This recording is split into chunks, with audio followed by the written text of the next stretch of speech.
ಎಲ್ಲರಿಗೂ ಶರಣಾರ್ಥಿಗಳು. ಸ್ನೇಹಿತರೆ, ನನ್ನ ಈ ಹಿಂದಿನ ವಿಡಿಯೋದಲ್ಲಿ ಮೈಸೂರು ಸಂಸ್ಥಾನ ಹೇಗೆ ಸ್ಥಾಪನೆ ಆಯಿತು, ಮೈಸೂರಿನ ಅರಸರು ಮೂಲ ಕನ್ನಡಿಗರೇ ಅಲ್ವೇ, ಅವರು ಹೇಗೆ ತಮ್ಮ ಪಾಳೆಗಾರಿಕೆಯನ್ನ ಮತ್ತು ರಾಜವಂಶವನ್ನ ಇಲ್ಲಿ ಕರ್ನಾಟಕದಲ್ಲಿ ಪ್ರತಿಷ್ಠಾಪಿಸಿದ್ರು ಅನ್ನೋದರ ವಿವರವನ್ನ ಬಹಳ ಅರ್ಥಪೂರ್ಣವಾಗಿ ತಿಳ್ಕೊಂಡಿದ್ದೇವೆ. ಇವತ್ತಿನ ವಿಡಿಯೋದಲ್ಲಿ ಮೈಸೂರಿನ ಅರಸರು ಮೊಘಲರಿಗೆ ಹೇಗೆ ವಿಧೇಯರಾಗಿದ್ದರು ಇದನ್ನ ನಾವು ತಿಳ್ಕೊಳ್ಬೇಕಾಗ್ತದೆ. ಸಾಕಷ್ಟು ಸಮಯ ನಾವು ಮೈಸೂರಿನ ಅರಸರು ಕನ್ನಡಿಗರಾಗಿದ್ರು, ಅವರು ಬಹಳ ದೊಡ್ಡ ಕರ್ನಾಟಕ ರಾಜ್ಯಕ್ಕೆ ನಿಷ್ಠರಾಗಿದ್ರು, ಅವರು ಬ್ರಿಟಿಷರಿಗಾಗ್ಲಿ ಮೊಘಲರಿಗಾಗ್ಲಿ ನಿಷ್ಠರಾಗದೆ ಬಹಳ ದಕ್ಷತೆಯಿಂದ ಆಡಳಿತವನ್ನು ಮಾಡಿದ್ರು ಅನ್ನುವ ಅನೇಕ ಭ್ರಮೆಗಳಲ್ಲಿದ್ದೇವೆ. ರಾಜಸತ್ಯಗಳು ರಾಜಸತ್ಯಗಾಗಿ ಇರ್ತವೆ ಹೊರತು ಯಾರ ಬೇಕಾದವರ ಜೊತೆಗೆ ತಮ್ಮ ಒಪ್ಪಂದವನ್ನು ಮಾಡಿಕೊಂಡು ತಮ್ಮ ರಾಜ್ಯವನ್ನು ಸುರಕ್ಷಿತವಾಗಿ ಇಟ್ಟುಕೊಳ್ತವೆ ಅನ್ನೋದನ್ನ ನಾವು ಇಲ್ಲಿ ಅರ್ಥ ಮಾಡ್ಕೋಬೇಕಾಗ್ತದೆ. ಮೈಸೂರಿನ ಅರಸರು ಸ್ವಧರ್ಮೀಯರನ್ನು ಕೂಡ ಕೊಲೆ ಮಾಡಿದ ಅನೇಕ ಘಟನೆಗಳು ಇದಾವೆ. ಆ ಕುರಿತು ನಾನು ಇವತ್ತು ತಮ್ಮೊಂದಿಗೆ ಒಂದಷ್ಟು ಚರ್ಚೆಗಳನ್ನ ಮಾಡ್ತೇನೆ. ಇಲ್ಲಿ ಸಾಮಾನ್ಯವಾಗಿ ಬ್ರಿಟಿಷರ ಜೊತೆಗೆ ಹೋರಾಡಿ ತನ್ನ ಸರ್ವಸ್ವವನ್ನು ಕಳೆದುಕೊಂಡ ಟಿಪ್ಪು ನನ್ನ ದೇಶದ್ರೋಹಿಯಾಗಿ ಬಿಂಬಿಸುವ ಕೃತ್ಯದಲ್ಲಿ ಕೋಮುವಾದಿಗಳು ತೊಡಗಿರುವ ಸಂದರ್ಭದಲ್ಲಿ ಮೈಸೂರು ಅರಸರ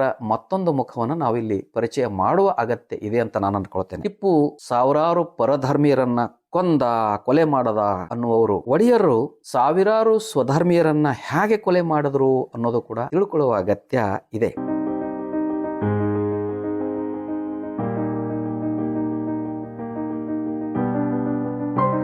1672ರಲ್ಲಿ ಚಿಕ್ಕದೇವರಾಯ ಅನ್ನುವಂತಹ ಮೈಸೂರಿನ ಒಡೆಯ ಒಂದು ಅನಾಗರಿಕವಾದ ಅವೈಜ್ಞಾನಿಕವಾದ ತೆರಿಗೆಯನ್ನು ರೈತರ ಮೇಲೆ ಹಾಕ್ತಾನೆ. ಆಗ ರಂಗಾಚಾರ್ಲು ಅಥವಾ ವಿಶಾಲಾಕ್ಷ ಪಂಡಿತ ಅನ್ನುವಂತಹ ಯಾರೋ ಒಬ್ಬ ದಿವಾನ ಇರ್ತಾನೆ, ವೈದಿಕ ದಿವಾನ. ಅವನ ಕುತಂತ್ರ ಬಹಳ ದೊಡ್ಡದಿಲ್ಲಿ. ಇಲ್ಲಿ ಈ ಮೈಸೂರು ಚಿಕ್ಕದೇವರಾಯನ ಈ ದಬ್ಬಾಳಿಕೆಯ ವಿರುದ್ಧ, ತೆರಿಗೆ ದಬ್ಬಾಳಿಕೆಯ ವಿರುದ್ಧ ಅಲ್ಲಿನ ಪ್ರಜ್ಞಾವಂತ ಲಿಂಗಾಯತ ಜಂಗಮರು, ಮಠಾಧೀಶರು ದೊಡ್ಡ ಪ್ರತಿಭಟನೆಯನ್ನು ಮಾಡ್ತಾರೆ. ಈ ಪ್ರತಿಭಟನೆ ಬಂಡಾಯವನ್ನ ಹಣಿಯುವ ಸಲುವಾಗಿ ಮೋಸದಿಂದ ಲಿಂಗಾಯತ ಜಂಗಮರನ್ನ ಒಂದು ಒಪ್ಪಂದಕ್ಕಾಗಿ, ಮಾತುಕತೆಗಾಗಿ ಮೋಸದಿಂದ ಕರೆಸಿ ಬಹಳ ದೊಡ್ಡ ಸ್ನಾನದ ಹೊಂಡದಲ್ಲಿ, ನಂಜನಗೂಡಿನ ಈ ಶಿರೋಭಾವಿ ಅನ್ನುವಂತ ಸ್ಥಳದಲ್ಲಿ ಒಬ್ಬೊಬ್ಬರನ್ನೇ ತಲೆ ಕಡಿದು ಕೊಲೆ ಮಾಡಲಾಗ್ತದೆ. ಸರಿಸುಮಾರು 400ಕ್ಕೂ ಹೆಚ್ಚು ಶರಣ ಜಂಗಮರನ್ನ, ಲಿಂಗಾಯತ ಜಂಗಮರನ್ನ ಚಿಕ್ಕದೇವರಾಯನ ಆಳ್ವಿಕೆಯಲ್ಲಿ ಆತನ ದುರಾಡಳಿತದ ವಿರುದ್ಧ ನಡೆದ ಪ್ರತಿಭಟನೆಯನ್ನ ಹತ್ತಿಕ್ಕಲು ಕೊಲೆ ಮಾಡಲಾಗಿದೆ ಅನ್ನೋದು ನಾವಿಲ್ಲಿ ಗಮನಿಸಲೇಬೇಕು. ಹಾಗಾಗಿ ಟಿಪ್ಪು ಅನ್ಯ ಧರ್ಮರವನ್ನ ಕೊಲೆ ಮಾಡದ ಅನ್ನೋದಕ್ಕಿಂತಲೂ ಮೈಸೂರು ಅರಸರು ಸ್ವಧರ್ಮೀಯರನ್ನೇ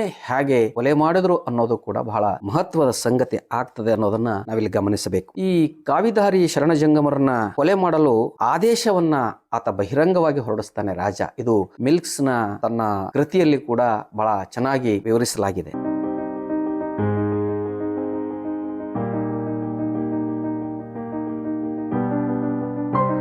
1692ರಲ್ಲಿ ಔರಂಗಜೇಬನ ಆಪ್ತ ಹಾಗೂ ಒಡೆಯರಿಗೆ ಬಹಳ ಖಾಸ ಸ್ನೇಹಿತ ಆಗಿದ್ದ ಖಾಸಿಂ ಖಾನ್ ಸತ್ತು ಹೋಗ್ತಾನೆ. 1699ರಲ್ಲಿ ಔರಂಗಜೇಬನೊಂದಿಗೆ ಮೈಸೂರಿನ ಅರಸರು ಒಪ್ಪಂದವನ್ನು ಮಾಡಿಕೊಳ್ತಾರೆ. ಔರಂಗಜೇಬ್ ಅವರಿಗೆ ಜುಗದೇವ್ ರಾಜ್ ಎನ್ನುವ ಒಂದು ಮುದ್ರೆಯನ್ನ ಕೊಡ್ತಾನೆ ಮತ್ತು ಆ ಮುದ್ರೆಯ ಅನುಮತಿಯನ್ನು ಪಡೆದುಕೊಂಡು 1700ರಲ್ಲಿ ಮರಳಿದಂತ ಮೈಸೂರಿನ ಒಡೆಯರು 1704ರಲ್ಲಿ ಎರಡನೆಯ ಕಂಠೀರವ ನರಸಿಂಹರಾಜ ತನ್ನ ಆಳ್ವಿಕೆಯಲ್ಲಿ ಮೊಘಲರ ಅಧೀನದಲ್ಲಿ ಮೈಸೂರು ಸಂಸ್ಥಾನವನ್ನ ತಳ್ಳುತ್ತಾನೆ. ಇದನ್ನು ನಾವು ಬಹಳ ಸೂಕ್ಷ್ಮವಾಗಿ ಗಮನಿಸಬೇಕು. ಮೈಸೂರಿನ ಅರಸರು ಮೊಘಲರೊಂದಿಗೆ ಒಪ್ಪಂದವನ್ನು ಮಾಡಿಕೊಂಡು ಮೊಘಲರಿಗೆ ಅಧೀನರಾದಂತ ಪ್ರಸಂಗ ಇದೆ. 1734ರಲ್ಲಿ ಹೆಮ್ಮಹಳ್ಳಿ ಮನೆತನದ 7ನೇ ಚಾಮರಾಜ ಮೈಸೂರು ಸಂಸ್ಥಾನದ ರಾಜ ಆಗ್ತಾನೆ. ದೇವರಾಜ ಆತನ ಸೇನಾಧಿಪತಿ. ಆತನನ್ನು ದಳವಾಯಿ ಅಂತ ಕರೀತಿದ್ರು. ನಂಜರಾಜ ಅನ್ನುವ ಇನ್ನೊಬ್ಬ ಪ್ರಧಾನಿ ಆಗ್ತಾನೆ. ಈ ನಂಜರಾಜನನ್ನ ಸರ್ವಾಧಿಕಾರಿ ಅಂತ ಕರೆಯಲಾಗ್ತದೆ. ಚಾಮರಾಜ ದುರ್ಬಲ ಆಗಿದ್ದ ಅನ್ನೋದನ್ನ ನಾವಿಲ್ಲಿ ಗಮನಿಸಬೇಕು. 1734ರಲ್ಲಿ ಹೆಮ್ಮಹಳ್ಳಿ ಮನೆತನದ 7ನೇ ಚಾಮರಾಜ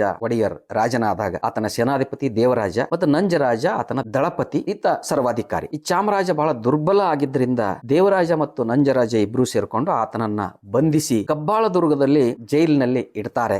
ಆತ ಅಲ್ಲೇ ಸತ್ತು ಹೋಗ್ತಾನೆ ಅನ್ನೋದು ಇತಿಹಾಸ. ಚಿಕ್ಕ ಬಾಲಕ ಕೃಷ್ಣರಾಜ ಈತ ಅಧಿಕಾರಕ್ಕೆ ಬರ್ತಾನೆ. ಪಟ್ಟಗಟ್ಟಲಾಗ್ತದೆ ಬಾಲಕ ಇರುವಾಗಲೇನೆ. ಈತ ಯುವರಾಜ ಆದ ಕೂಡಲೇನೆ 1756ರಲ್ಲಿ ತನ್ನ ಮಂತ್ರಿಗಳನ್ನ ಬಂಧಿಸಿ, ಈ ನಂಜರಾಜ ಮತ್ತು ದೇವರಾಜರನ್ನ ಬಂಧಿಸಿ ಅಧಿಕಾರವನ್ನ ವಾಪಸ್ ಕಿತ್ಕೊಳ್ಳಲು ಪ್ರಯತ್ನಿಸಿದಾಗ ನಂಜರಾಜ ಅರಮನೆಗೆ ನುಗ್ಗಿ ಚಿಕ್ಕರಾಜನನ್ನ ಸಿಂಹಾಸನದ ಮೇಲೆ ಕುಳ್ಳಿರಿಸಿನೇ ಆತನ ಬೆಂಬಲಿಗರನ್ನ ಮೂಗು ಕಿವಿ ಕತ್ತರಿಸಿದ ಪ್ರಸಂಗ ನಡೆದು ಹೋಗ್ತದೆ.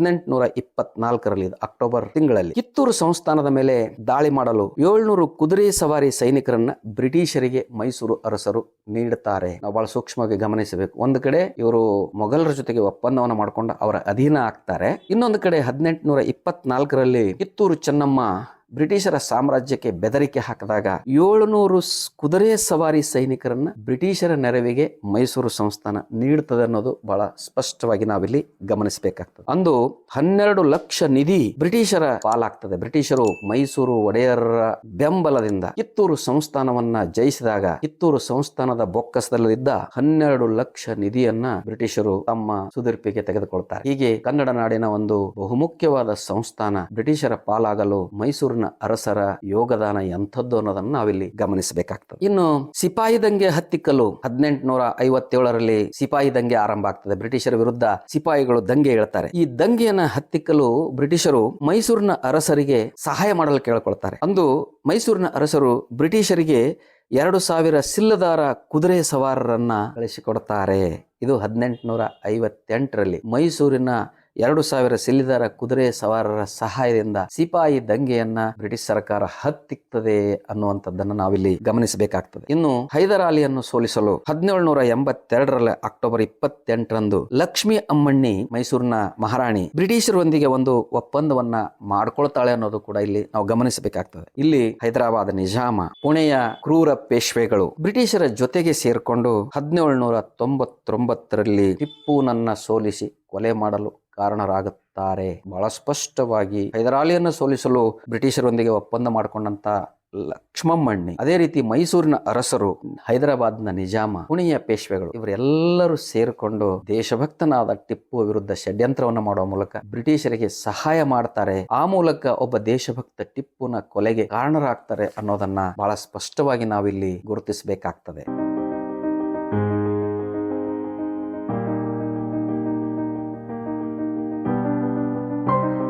ಟಿಪ್ಪು ಮರಣದ ನಂತರ ಒಡೆಯರ್ ಬ್ರಿಟಿಷರೊಂದಿಗೆ ಸಬ್ಸಿಡಿಯರಿ ಒಪ್ಪಂದದ ಮೂಲಕ ಆ ಭಿಕ್ಷೆಯಲ್ಲಿ ಅರಸೊತ್ತಿಗೆಯನ್ನ ಮರಳಿ ಪಡ್ಕೊಳ್ತಾರೆ ಅನ್ನೋದನ್ನ ಗಮನಿಸಿ ಟಿಪ್ಪು ಸತ್ತ ನಂತರ 30 ವರ್ಷದ ಒಳಗೆ ಮೈಸೂರು ಜನ ಈ ರಾಜರ ವಿರುದ್ಧ ದಂಗೆಯನ್ನ ಹೇಳ್ತಾರೆ. ಈ ದಂಗೆಯನ್ನ ಮೈಸೂರು ಅರಸರಿಗೆ ನಿಯಂತ್ರಿಸಲು ಆಗುವುದಿಲ್ಲ.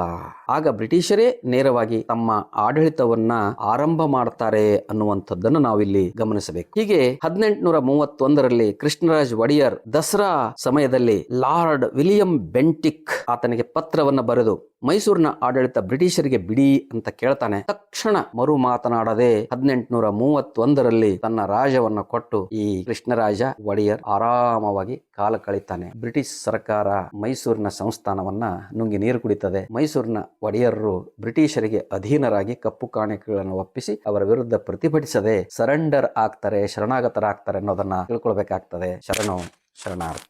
ಸತ್ಯವನ್ನು ಪ್ರತಿಪಾದಿಸುವ, ಜನರನ್ನು ಜಾಗೃತಿಗೊಳಿಸುವ ನನ್ನ ವಿಡಿಯೋಗಳನ್ನು ತಪ್ಪದೆ ಎಲ್ಲರೂ ನೋಡುತ್ತೀರಿ. ನೋಡಿದಾದ ಮೇಲೆ ಈ ವಿಡಿಯೋಗಳನ್ನು ನೀವಷ್ಟೇ ನೋಡಿ ಮರೆತು ಬಿಡದೆ ನಿಮ್ಮ ಸಮೀಪದ ಬಂಧುಗಳಿಗೂ ಸ್ನೇಹಿತರುಗಳಿಗೂ ಹಂಚಿಕೊಳ್ಳುವುದನ್ನು ಮರೆಯದೆ ನನ್ನ ಈ ಚಾನಲ್ನಲ್ಲಿ ಬರತಕ್ಕಂಥ ಜಾಯಿನ್ ಆಪ್ಷನನ್ನು ನಿಮ್ಮದಾಗಿಸಿಕೊಳ್ಳಿ. ಈ ಚಾನಲ್ಗೆ ಸದಸ್ಯರಾಗುವ ಮೂಲಕ ಚಾನಲನ್ನು ಬಲಪಡಿಸುವ ಕಾರ್ಯವನ್ನು ಮಾಡ್ತಾ ಹೋದರೆ ನಾನು ಕೂಡ ಅನೇಕ ನಿಗೂಢವಾಗಿ ಮರೆಯಾದ ವಿಷಯಗಳು ತಮ್ಮೆದುರುಗಡೆ ಇಡ್ತಾ ಹೋಗ್ತೇನೆ. ಎಲ್ಲರಿಗೂ ಶರಣು.